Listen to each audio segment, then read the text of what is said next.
साथियों, क्या आपको पता है कि भारत के अंदर एक ऐसा स्कूल भी है जिस स्कूल में 90 या 90 से ज्यादा मार्क्स वाले स्टूडेंट का एडमिशन नहीं होता। ऐसे स्टूडेंट को वो स्कूल जो है वो डिनाई कर देता है एडमिशन के लिए।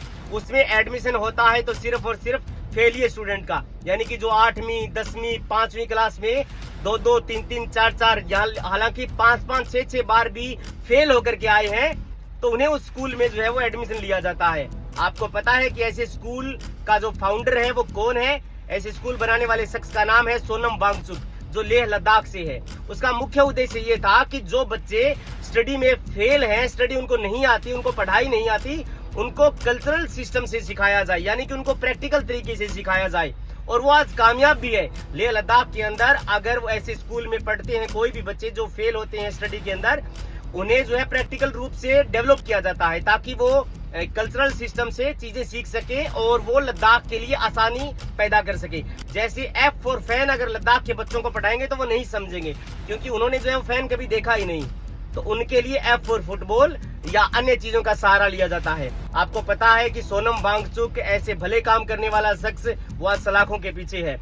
उसने न केवल एक स्कूल का निर्माण किया, मैं आपको बता ये देता हूँ कि उसने जो है वहां पर पानी की कमी थी, वहां पर जो है वो ग्लेशियर पिघल करके आ रहे थे और खेती के लिए पानी जो है वो बिल्कुल पर्याप्त मात्रा में बचा था। तो उसने जो है वो आर्टिफिशियल जो है वो ग्लेशियर तैयार करने शुरू कर दिए, जिससे कि वो आर्टिफिशियल ग्लेशियर पिघला करके फुहारा सिस्टम से वहां पर खेती के लिए पानी जो है वो प्रोवाइड कर सकें।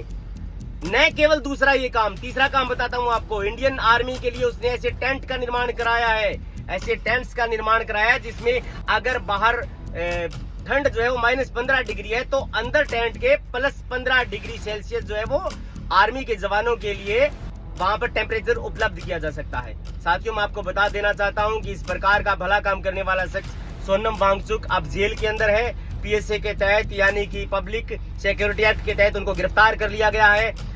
उनकी कमी ये रहे कि वो मांग 5 साल से ये मांग कर रहे थे कि उनको 6th शेड्यूल में जो है वो लेह लद्दाख को लिया जाए, सदन में उनकी भागीदारी हो। ये मांग 5 साल से थी। उसके बाद में जो है वो वहां पर हिंसा भड़की और उसके बाद जो है वो सोनम वांगचुक को अरेस्ट कर लिया गया।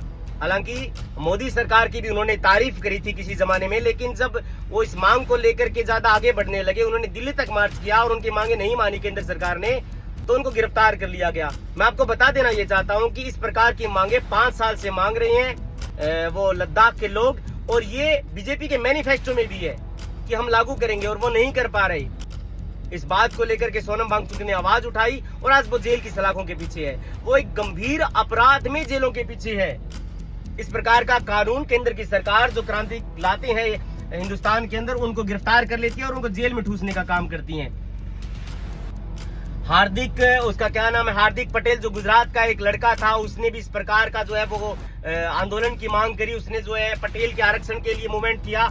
उसके ऊपर 30 से ज्यादा मुकदमे दर्ज किए, उसको गिरफ्तार भी किया गया। लेकिन आपको बताता हूं, जब से उसने बीजेपी ज्वाइन करी उसके सारे मुकदमे खारिज कर दिए।